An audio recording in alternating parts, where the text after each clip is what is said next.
Good morning, happy Sunday, and 4th of July weekend. Hope everyone's still safe, has all their fingers.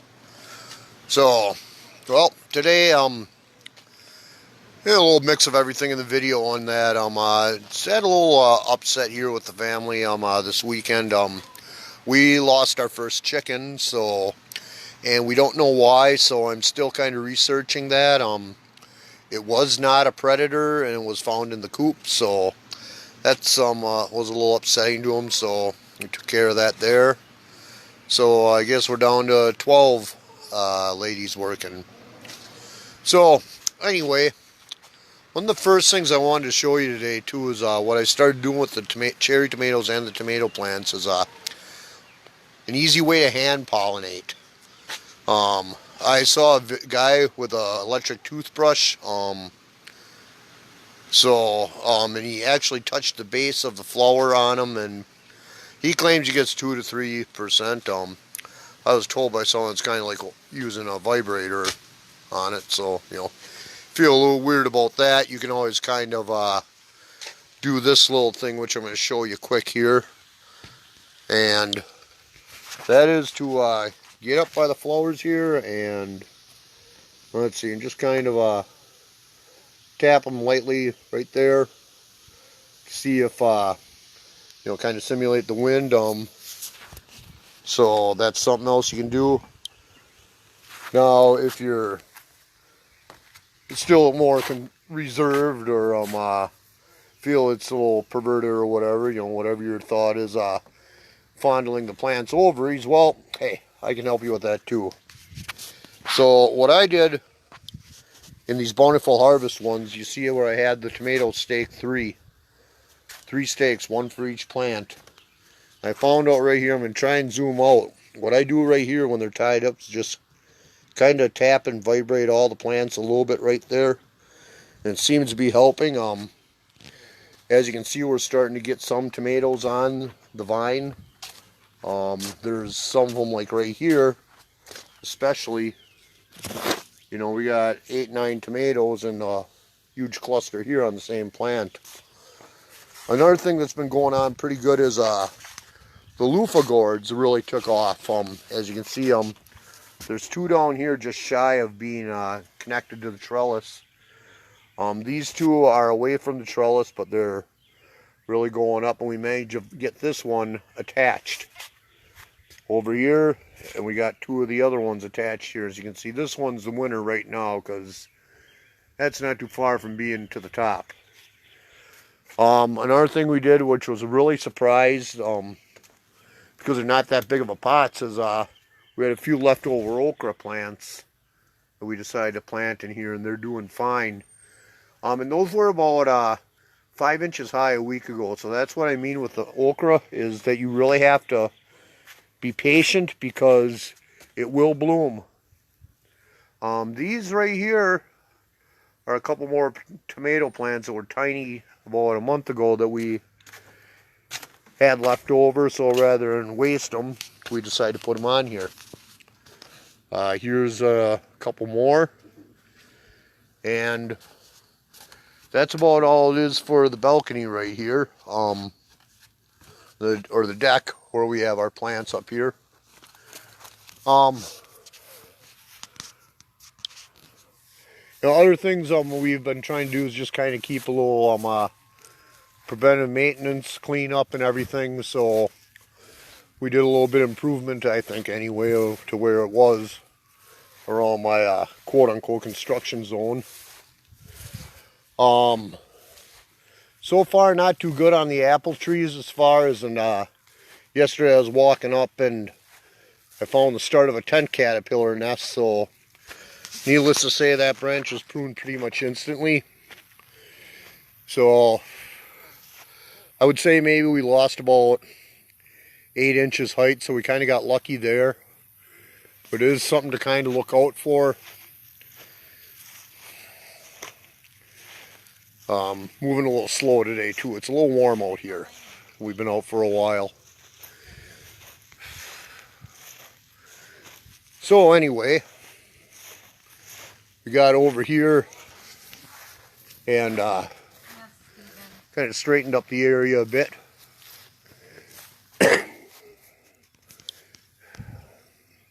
So shed, we put some lattice work over here, so you can see over here the little improvement here, and temporarily hung some between the trees here just to shield some of our stuff. And I got some firewood that was given to me, so you put that bad boy up there on a skid, pop a few small pieces of rebar in there, an instant rack there, so it's nice and out of the way, and it's the first step in to get rid of all this mess over here by the fire pit as well.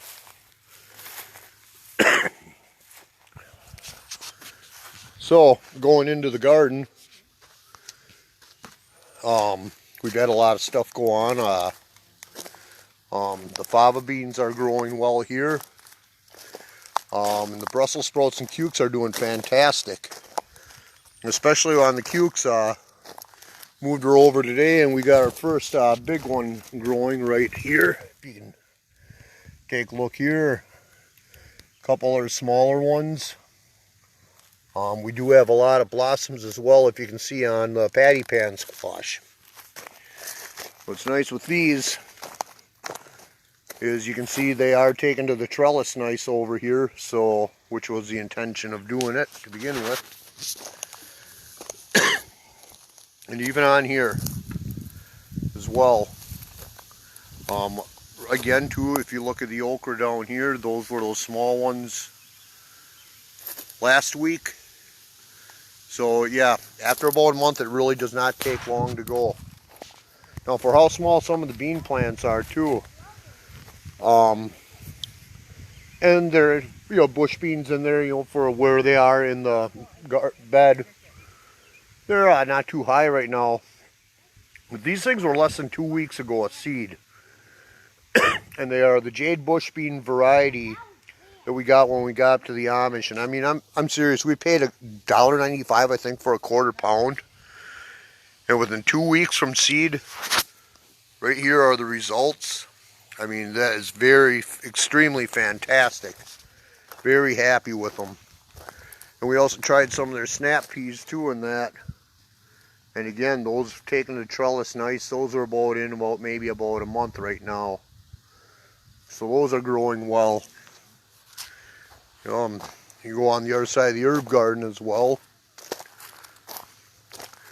And this is another couple of the bush beans from the Amish. I mean, I'm sorry, they're huge. That is, you cannot complain about results like that.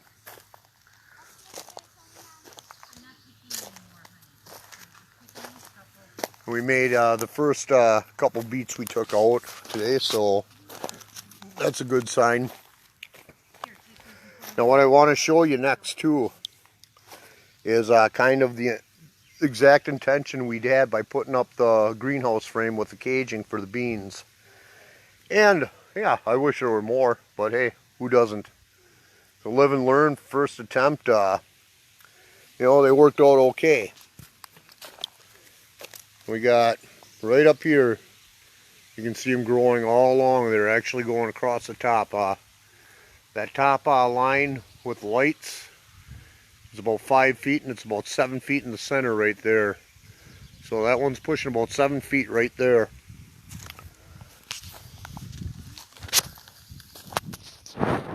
Over here, one thing that did surprise me were the indigo rose tomatoes.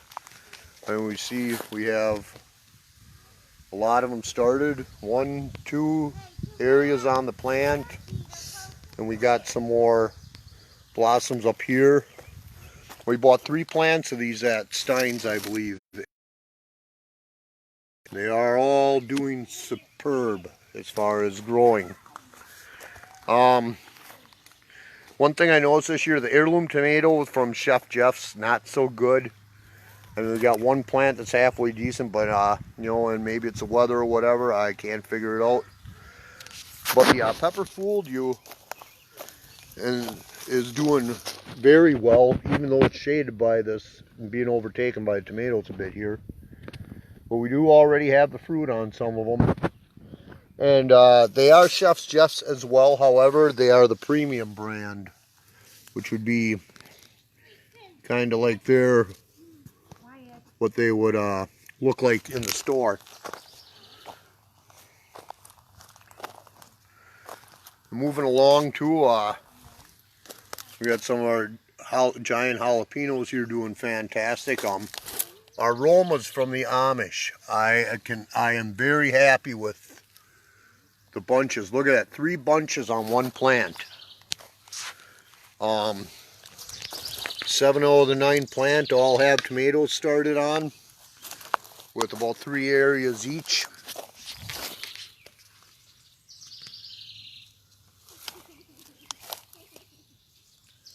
And there's a lot of them that don't. They have tons of flowers on.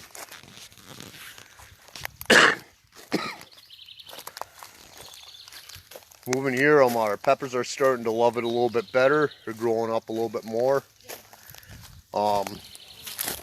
Again, the okra, this is the red variety right here. And they are coming up. The basket of fires are starting to branch out really good.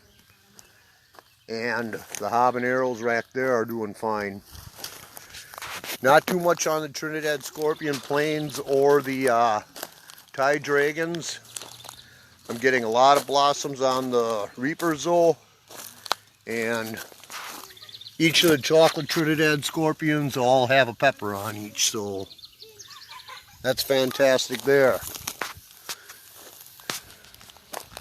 You know, we had a pleasant surprise with a lot of our raspberries turning. Hopefully we'll have a nice bowl full of them soon. The dill. Last week when I showed you the dill, Jeannie planted, I'll bet you, was about 2 feet high. And granted, I think this weather sucks, but what she did here is awesome. I mean, right here you're talking chest high on me. They're starting to blossom. Probably got about 15 plants in this raised garden bed. And over here about 9 eggplants, and there are a lot of flowers coming on the eggplants as well. Mammoth snow peas, I'll bet you we've been taking about 1.5 pounds off of just this area a week, and they are fantastic. Over here, we got behind here the fava beans, and some of them are growing a little bit bigger than that, if you can see down there. And these flowering ones right here are actually considered a failure, as they are basically daikon radishes. They're not as thick as you see in the store, but again, we planted them a little late, so you know, we're kind of out of luck on there. Back over here, this gets a little bit more sun and for the okra. And again, these were about 1/3 their size a week ago. So if you do try to grow okra, if your plants do not reach how you think they should, don't give up. They will turn out okay. It just takes a lot of time, a lot of patience.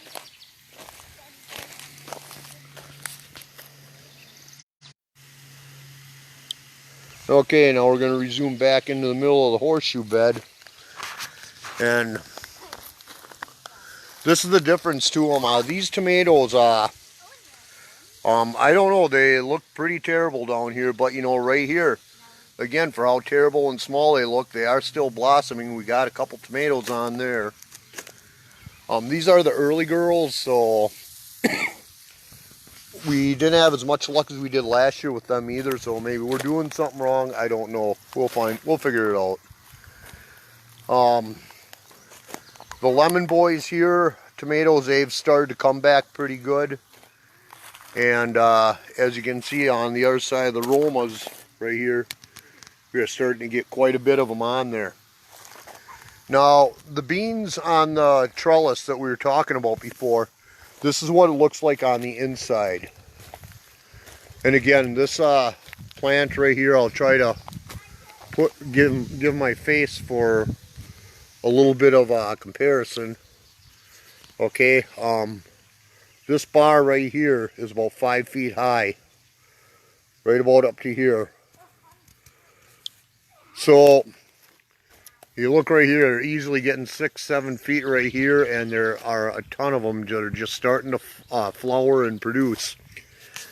And these were about 1.5 to 2 feet shorter last week, so once they are established and on the cage, they really rock. And those Amish bush beans I just showed you that were going really good, these are the bush beans from another company, so you can see the big difference right there. And probably about 300% difference. So they're not as bad a light here. I can get a little closer and show you what a fava bean looks like. This is one that is about halfway through and on my hand for a comparison. So you don't get a lot of them, but they get pretty big. As far as I know, this, like I said, this is the first time growing them. We have been bought a bunch too when we were out by the Amish for Amish paste tomatoes they're called. And I don't know if you can get a look in there and see, but we have probably about 45 out of 12 plants of, no, we have 18 plants of them. We probably have a good 45 on half of them altogether. And from what I was told in other gardening groups too, they are kind of like aroma, really fleshy and meaty, but they also have a lot more size.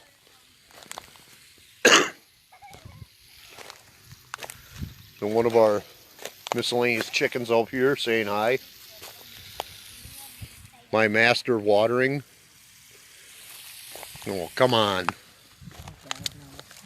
Well, behave. I always do. Yeah. Then over here, a little warm for these, but our blueberry bushes seem to be tolerating the heat fine as well. The grapevines planted. A little iffy. First year that we had them in. And I won't know the end result till the end of the year.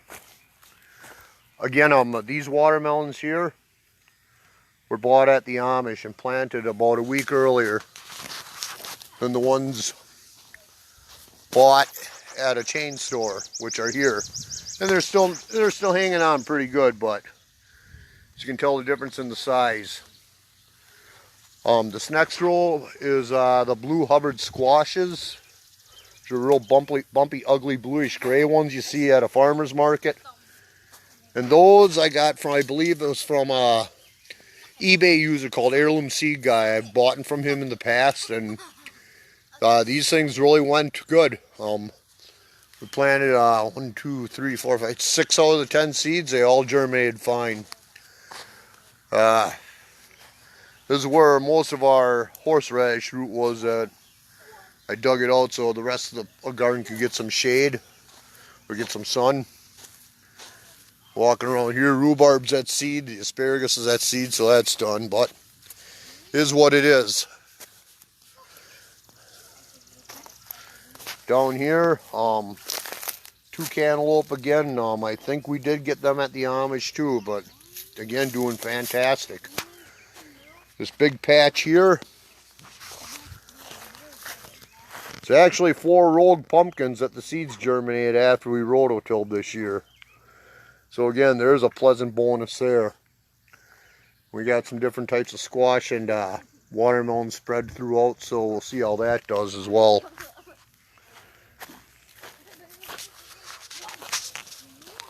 So anyway, I'll get all the garden and that, so I'll get out here without killing myself and see how it goes. But again, yeah, there was that's about the garden this week in a nutshell. It's extremely warm. Wow. See, somebody found a couple really good berries off our strawberry plant. Ooh, well, we'll have to get back up here with a bucket, babe. And took a couple beets out that were done, so a little bonus for supper tonight. So anyway, trying trying to think what else happened this week. So we survived the relatives coming up for the 4th. My daughter turned 8, and we did get a little bit more clean up here and that, and a lot of room for improvement yet. Got all this brush to chop up, but you know, we've had a lot of stuff that we did get done. So that's usually about the norm for the construction zone here. And the last one too, it's all been going good. They're all going to seed, so we should get another crop of all our chives out here in the middle of the yard raised bed. And going on, yeah, one more thing.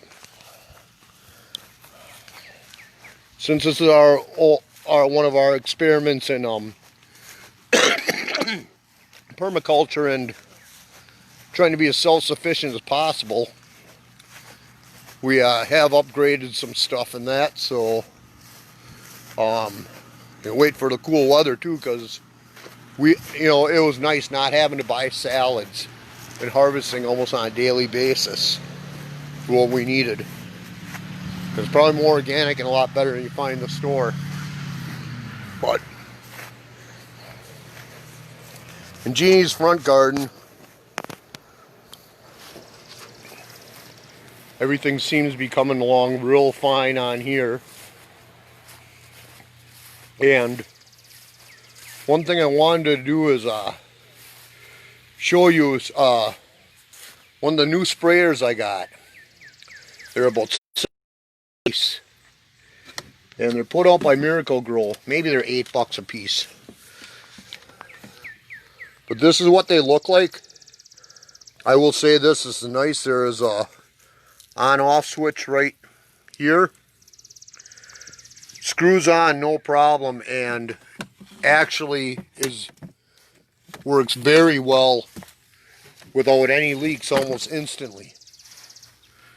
So that's something you might want to invest in. There's about 5 or 6 different sprays, and you can shoot that even with a little water pressure about 25 feet.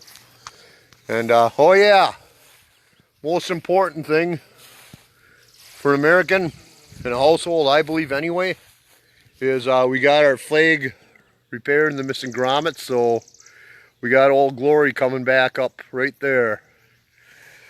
So that's another positive we did. Moving along the front yard, started trimming a little bit more of the trees because some of it's dead, and to be honest, on a riding tractor mower, don't feel good to get decked in the face. These right here, Jeannie also was doing some staining in today and that, and painting them. These are floorboards for the new chicken coop I'm going to be building. So we started on there. And then finally in front, finishing up. We got most of the driveway area taken care of, which, I know it's not garden related, but it is household maintenance, so it's got to be done. And the last of the rogue tomato plants that came up from last year and 2 leftovers, they are really loving it down here, as you can see. And these funky things right here are the canna lilies that Jeannie was growing, and she did a fantastic job at them. It took a little while for them to come up, but hey, they're going good.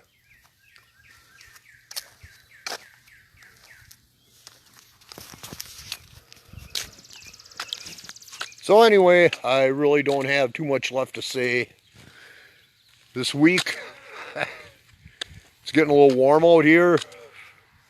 I'm enjoying a nice break from work that I've had 3 days off so far, number 4, whatever, and I got until a week from tomorrow off as well. So hopefully a lot more will get done in that time, and we'll probably be going out, taking a trip out to the Amish again, do some shopping and stocking up on some prime ingredients.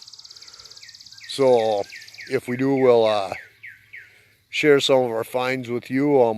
I will say this, and they only take cash or check. And it's kind of funny too, because if you look up the Amish community in Partyville online, it'll say it'll be on a website and show it. So I don't know if they have one member of the clan or whatever, or a friend do it for them. And that, but it says phone or business hours tentatively. And it says contact, says Amish do not have phone. So, but I'll tell you what, in the times of, I don't know, I can't speak for any of you, but personally, I am fed up with going to stores out here. Serious. Whether you cough because you have to sneeze or whatever, and someone looks at you and like points a finger like, that's the man with the black plague. Yeah, well, I don't care. I mean, it's just asinine. Do I think there's something out there? Probably. Do I think it's a lot of BS? Definitely. Okay, but anyway, you're getting out there. The last time, that was the first time we were out there. It's kind of nice to drive right through the, leaving from West Bend. We took, I think it was 49 up through the Horicon Marsh. See some nice, wildlife and that. We stopped at the greenhouse and where we got the plants first and that. And again, up there, price-wise, $17 for a flat of 36 veggie plants and buy one, get one free. For them to see an entire community totally at peace, a different vibe altogether in the entire community, and that it's you peace with yourself when you leave. So that's about all right there. Prices are cheaper up there too, and you'll find a ton of ingredients. We've started trying to make as much as possible from scratch.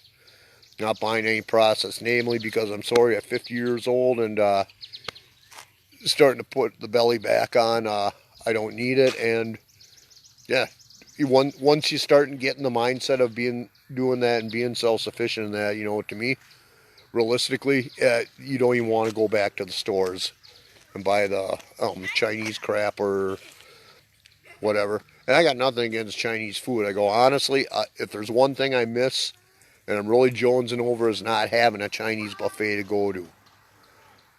So I went to Pizza Ranch. I mean, that was fine. Even though you had to take a glove every time you went up there, that's acceptable. But a real Chinese buffet, I mean, I am seriously missing that. So I'm probably getting sick of us calling up every time we go through Milwaukee. Are you open yet? Are you open yet?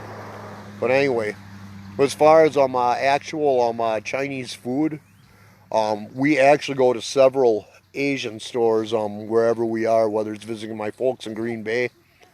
We got about 3 or 4 places we go there, or in Milwaukee. If we're going down there, we usually go to Save On and that, which is like a grocery store warehouse. We'll hit Cermak, that is cool. If you've never been to Cermak, that is actually like an international grocery store, and each aisle has a different country. But over in that area around Clybourne, up by the domes, Mitchell Domes and all that, there's a place called Moe's. And it's about a little bit bigger than Aldi's, and it's nothing but authentic Asian food, imported. Any type of noodle, any type of meat, whatever you want. I mean, they even have live fish in that. I mean, to buy them live, fresh produce imported. I mean, so if you're really into the Asian cuisine like we are, that is fantastic. I will also say, like, for example, when you buy like baby corn or bamboo shoots, blows anything away you will see or taste in a can that you like find at Wally World or Myers. So again, I mean, if somebody's interested in that, shoot me a PM and I can actually get you the directions right there. It's worth it. Spices, sauces, you will not find anywhere else. And they're awesome people. They really are. So I mean, I'm not going to blame all our situation on and go, yeah, do I think the Chinese virus started in China? Yeah.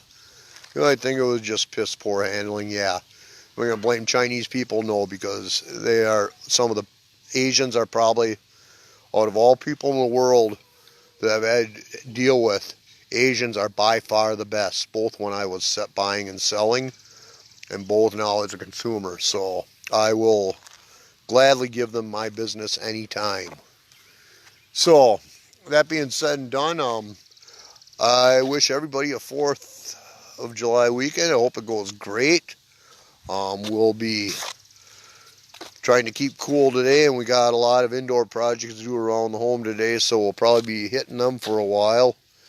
And my daughter turned 8 on the 3rd, so I grilled up about 24 burgers and 3 boxes of brats, so we're good for a while there. So everybody have an awesome weekend, and we'll see you next week.